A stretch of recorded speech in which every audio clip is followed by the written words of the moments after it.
Bab 2848. Aku Mileye. Para Master Gritchu yang mengikuti tetua itu langsung tercengang. Terbunuh.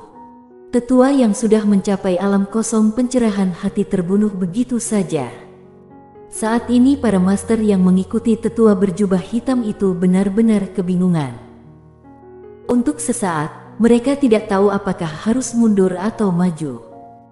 Salah satu dari mereka tiba-tiba berdiri dan menatap ke arah Kuila. Kami adalah Gritchu di Bintang Across. Puff. Sebelum selesai berbicara, sebilah pedang menembus tepat di antara alisnya dan suaranya tiba-tiba berhenti. Kuila memandang orang-orang di langit dan berkata, "Aku hanya mengenali kakakku, yang lain tidak kenal." Saat suara itu jatuh, dia menunjuk. Puff. Dalam sekejap, kepala orang yang tersisa terbang bersama. Kuila membuka telapak tangannya dan seberkas cahaya pedang jatuh ke telapak tangannya dan menghilang. Di samping, Saphira melirik ke arah Kuila dan berkata sambil tersenyum, "Nona Kuila, pedangmu tak kalah dengan 3 pedang." Kuila tersenyum, "Aku tidak lebih buruk dari mereka." Saphira tertegun sejenak, lalu mengacungkan jempol, "Hebat hebat hebat. Haha. Nona Kuila, sampai jumpa lagi." Setelah mengatakan itu, dia berbalik dan berdiri dengan pedangnya, lalu menghilang tepat di ujung langit berbintang. Kuila melihat ke kedalaman langit berbintang dan berkata dengan lembut, "Nona Saphira, kamu orang yang sangat baik." Saat berbicara, dia tersenyum sedikit, lalu duduk di samping dan melanjutkan membaca. Alam semesta Guanxuan adalah sarang Mile, tidak ada yang bisa menghancurkannya. Dunia Gritchu. Seorang pria berbaju hitam tiba-tiba masuk ke aula dengan cepat. Orang berbaju hitam membungkuk dalam-dalam kepada Nazarchu di atas, ketua klan. Token jiwa tetua ke-9 mereka hancur. Nazarchu sedikit menyipitkan matanya, "Dibunuh." Orang berbaju hitam mengangguk, "Ya." Setelah Nazarchu terdiam cukup lama, lalu berkata lirih, "Sepertinya alam semesta tiada batas punya kekuatan." Orang berbaju hitam berkata dengan sungguh-sungguh, "Ketua klan, mau selidiki tempat di sana?" Nazarchu tampak tenang, "Selidiki." Meskipun dia sangat percaya pada Gritchu, dia tetap harus berhati-hati. Orang berbaju hitam membungkuk sedikit lalu diam-diam mundur. Di aula, Nazarchu mengerutkan kening, hatinya merasa sedikit tidak nyaman. Master di tingkatannya sebenarnya bisa merasakan sebab dan akibat yang tidak diketahui, tentu saja jika lawannya terlalu kuat, dia tidak bisa merasakannya. Misalnya eksistensi di penguasa tiada batas. Saat menghadapi penguasa tiada batas, dia tidak dapat merasakan sebab akibat, makanya dia sangat takut terhadap penguasa tiada batas. Dan sekarang, dia merasa sedikit tidak nyaman. Dia tidak tahu asal-muasal kegelisahan ini. Alam semesta tiada batas. Nazarchu bangkit dan keluar dari aula. Dia memandangi alam semesta tiada batas yang jauh. Saat dia melihat alam semesta tiada batas, dia tidak merasakan apa-apa. Setelah Nazarchu terdiam lama, dia berbalik dan pergi. Dia masih khawatir. Sebagai ketua klan, dia tentu harus berhati-hati. Setelah beberapa saat, Nazarchu datang ke kuil kuno. Melihat kedatangan Nazarchu, kuil kuno secara pribadi menyambutnya, membuka pintu kuil lebar-lebar dan menyambut Nazarchu. Nazarchu datang ke ruang meditasi. Ada seorang biksu tua duduk di ruang meditasi, dia tidak lain adalah kepala biara dari kuil kuno. Nazarchu mengatupkan kedua tangannya dan berkata, "Master Biksu Yin, kamu ahli dalam ramalan, tolong ramalkan aku." Biksu Yin mengatupkan kedua tangannya dan berkata, "Silahkan, Ketua Chu." Nazarchu mengambil tabung lotere dan mengocoknya dan segera, lotere terbang. Melihat tongkat itu, kelopak mata Biksu Yin langsung bergerak-gerak, tapi dia menyembunyikannya dalam-dalam. Nazar Chu memandang Biksu Yin yang terlihat tenang. Ketua Chu mau tanya apa? Nazar Chu menatap langsung ke arah Biksu Yin, masa depan keluarga Chuku. Biksu Yin mengatupkan kedua tangannya dan berkata, Amitabha, selamat Ketua Chu. Keberuntungan besar, menurut heksagram, akan ada anggota keluarga Chu muncul di dunia ini dan akan memimpin keluarga Chu melampaui kejayaan leluhur keluarga Chu sebelumnya. Saat berbicara, dia mengacungkan jempol kepada Nazar Chu, Great Chu tak terkalahkan. Nazar Chu sedikit tertegun, lalu berkata, Master Biksu Yin, apa kamu serius? Biksu Yin mengatupkan kedua tangannya dan berkata, seorang biksu tidak pernah berbohong. Nazar Chu tertawa dan berkata, terima kasih banyak. Setelah mengatakan itu, dia berdiri dan pergi. Di ruang meditasi, Biksu Yin melihat tongkat di tangannya. Setelah hening lama, dia berbisik, kemalangan besar. Pada saat itu, tiba-tiba terdengar suara keji di benak Biksu Yin, si tua bangka, biksu itu penuh welas asih. Di manakah welas asihmu? Biksu Yin tampak tenang, apa hubungannya denganku? Suara itu berkata dengan dingin, jelas-jelas kemalangan besar, tetapi kamu berbohong kepadanya. Ini tidak ada hubungannya denganmu. Biksu Yin perlahan menutup matanya, duduk di gunung dan menyaksikan pertarungan harimau, kuil kuno aku baru bisa maju. Suara itu berkata, munafik. Biksu Yin tersenyum, apakah kamu lupa apa yang terjadi saat Great Chu memaksa guru leluhur kuil kuno aku untuk bunuh diri di depan gunung? Suara itu sunyi. Biksu Yin berdiri, melihat ke atas, keluar gunung di kejauhan dan berkata dengan lembut, setiap pasukan Star Territory Cross yang menentang kehendak Great Chu, apakah ada yang berakhir dengan baik?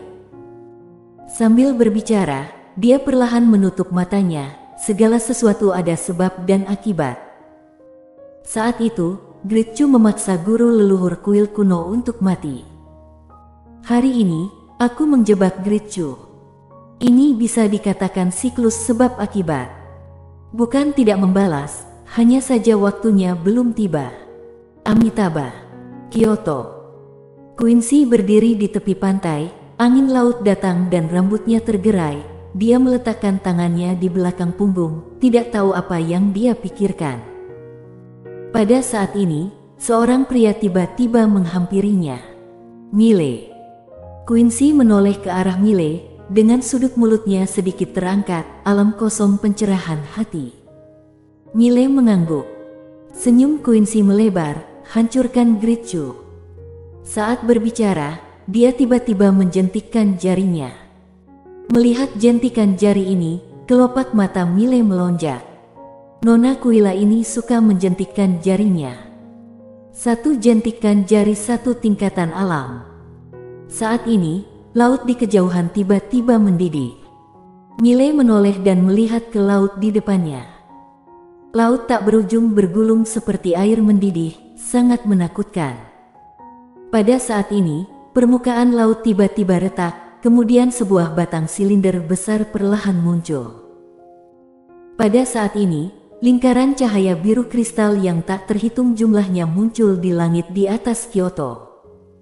Lingkaran ini berputar dengan kecepatan tinggi, energi spiritual yang menakutkan terus tercurah dan akhirnya berkumpul dalam batang silinder. Segera, silinder itu perlahan melayang keluar dari air. Panjangnya jutaan kaki. Perasaan tertekan menyapu kemari. Mile berkata dengan ringan, ini.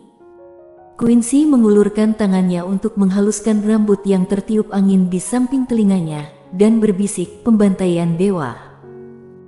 Dalamnya berisi puluhan miliar teknik formasi serangan dan teknik formasi ini saling melengkapi. Jika beroperasi pada saat yang sama, dapat menghasilkan efek fusi material, sehingga kekuatan setiap formasi akan meningkat ratusan kali lipat. Saat mengatakan itu, dia berbalik dan melihat ke kedalaman langit berbintang, koordinat, bintang cross, dunia Great Chu. Boom! Pada saat ini, pembantaian dewa tiba-tiba naik ke langit dan menghilang langsung ke kedalaman langit berbintang. Quincy tiba-tiba berkata dengan lembut, "Sebenarnya semua orang mengira aku sedang mengembangkan ilmu pengetahuan dan teknologi. Tentu saja ini tidak salah, tapi semua orang tidak tahu bahwa alam semesta ini sendiri mempunyai ilmu Taoisme yang sangat dahsyat, baik itu formasi teknik Tao atau pembantaian dewa. Kebanyakan menggunakan ilmu alam semesta ini, tapi aku menguatkan mereka." Sambil berbicara, dia tersenyum. Sebenarnya seperti yang dikatakan Nona Lydia, ilmu pengetahuan dan teknologi dan pelatihan pada awalnya sama. Yang membedakan hanyalah pelatihan mengolah tubuh, sedangkan ilmu pengetahuan dan teknologi mengolah benda-benda luar. Setelah mengatakan itu, dia melihat ke arah Miley. Apa yang dikatakan Nona Lydia hari itu sebenarnya tidak hanya dikatakan kepadaku, tetapi juga kepadamu. Pelatihan mengolah tubuh dan ilmu pengetahuan teknologi mengolah benda luar. Jadi, jangan melawan benda asing, mengerti? Setelah Miley terdiam beberapa saat, dia mengangguk, "Oke." Quincy tersenyum dan berkata, "Aku ingin kamu bantu aku blokir Nazar Chu." Miley tersenyum, "Oke." Miley berbalik dan pergi. Saat ini, Quincy tiba-tiba berkata, "Kamu pintar sekali, kamu harusnya tahu kalau aku selama ini memanfaatkanmu, kan?" Miley berhenti dan diam. Quincy tersenyum dan berkata, "Kamu orangnya mudah ditipu. Jika orang lain memperlakukanmu dengan baik, kamu akan tertipu oleh orang lain." Miley memandang ke langit berbintang dan berkata dengan ringan, "Quincy, jika tebakanku benar, kamu ingin menggunakan teknologi untuk keluar dari batasan yang ada, seperti tiga pedang yang tidak tunduk pada Tuan Pena Kebenaran Agung, kan?" Quincy mengangguk. Miley menoleh melihat ke arah Quincy. "Kenapa?" Quincy terdiam.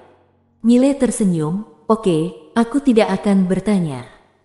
Quincy memandang Miley, "Apakah kamu tidak marah karena aku memanfaatkanmu?" Miley bertanya balik, "Kita teman bukan?" Quincy mengangguk. Miley tersenyum dan berkata, "Aku selalu menggunakan uangmu, bukankah aku memanfaatkanmu juga?" Quincy memandang Miley dan tidak berkata apa-apa. Miley tersenyum dan berkata, "Mungkin awalnya kita saling memanfaatkan, tapi sekarang kita berteman."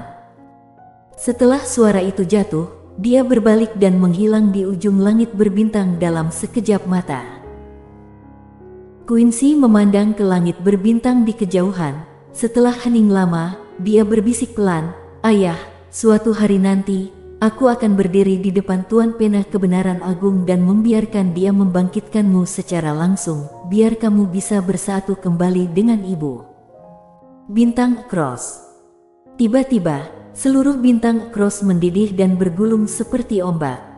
Seluruh Star Territory Cross terkejut. Semua orang berbalik melihat ke utara.